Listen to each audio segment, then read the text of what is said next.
Après plus de 2 ans de conflits dévastateurs, la capitale du Soudan, Khartoum, émerge lentement des ruines de la guerre, avançant vers un retour à la vie normale.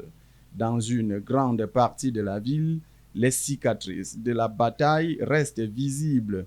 Une destruction massive ravage les quartiers et les impacts de balles défigurent les maisons et les immeubles comme de sinistres rappels de violence. Malgré cela, le retour progressif des résidents redonne de la vie à la ville, tandis que les efforts gouvernementaux de la base continuent de restaurer des services essentiels. Parmi les 3 principales villes de l'agglomération de Khartoum, Omdurman a montré le plus de progrès après que l'armée soudanaise a repris le contrôle de la majeure partie de la ville au début de 2024. Plusieurs grands hôpitaux à Omdurman, notamment l'hôpital universitaire d'Omdurman, l'hôpital de maternité d'Omdurman et l'hôpital saoudien ont repris leurs activités après une réhabilitation menée par les autorités sanitaires de l'État de Khartoum et des groupes médicaux soudanais. Un grand nombre de citoyens rentrent et la situation s'améliore,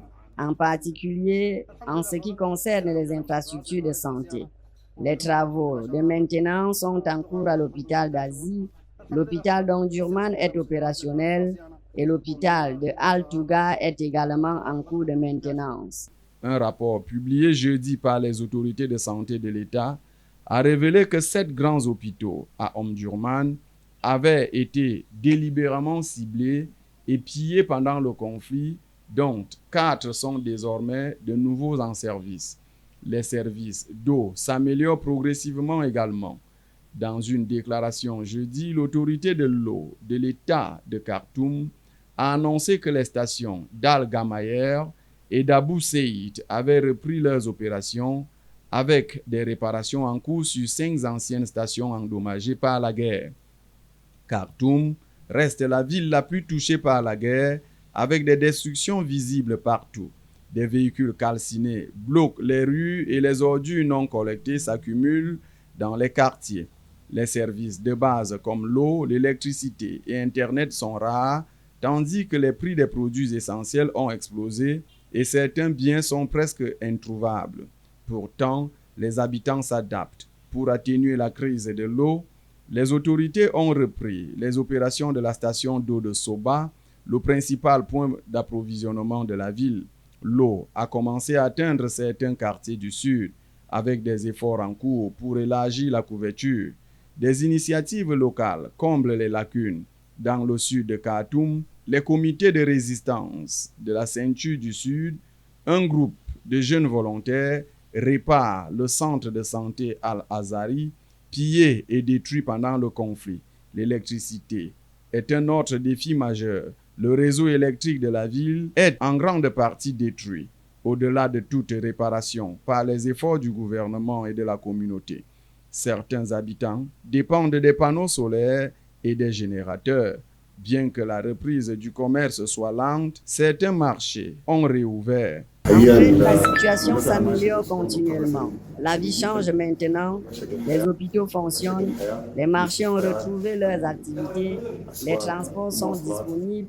Plus important encore, la sécurité a été rétablie et est désormais stable. Dans la ville de Bari, une autre partie de la zone métropolitaine de Khartoum, les signes de la guerre persistent. Des bâtiments calcinés par le feu et des rues endommagées reflètent des mois de conflit. Malgré les coupures d'eau et d'électricité persistantes, de nombreux habitants gardent espoir. Les périphéries sud sont plus peuplées que le nord, où le déplacement était plus important. Au pont d'Al-Alfaya, le transport entre Bari et le nord d'Omdurman se poursuit. Cette station ne fonctionnait pas auparavant, mais maintenant, comme vous pouvez le voir, elle est pleine de véhicules. Tous les itinéraires de transport fonctionnent. Les itinéraires vers la Libye, Al-Kalakla, Al-Sinaya et Bari, tous sont maintenant disponibles et nous remercions Dieu pour cela. Les forces armées soudanaises ont repris le contrôle de Bari en février. Le 20 mai 2025, l'armée a annoncé le contrôle total de l'État de Khartoum, le déclarant exempt des forces de soutien rapide. Bien qu'une évaluation officielle des dommages n'ait été publiée, des estimations non officielles indiquent que plus de 70% des infrastructures en eau et en électricité de Khartoum sont détruites, ainsi que des installations de santé et d'éducation, 4 ponts, 200 bâtiments publics et des centaines de milliers de maisons. Le Soudan est plongé dans un conflit brutal entre les SAF et les RSF depuis avril 2023.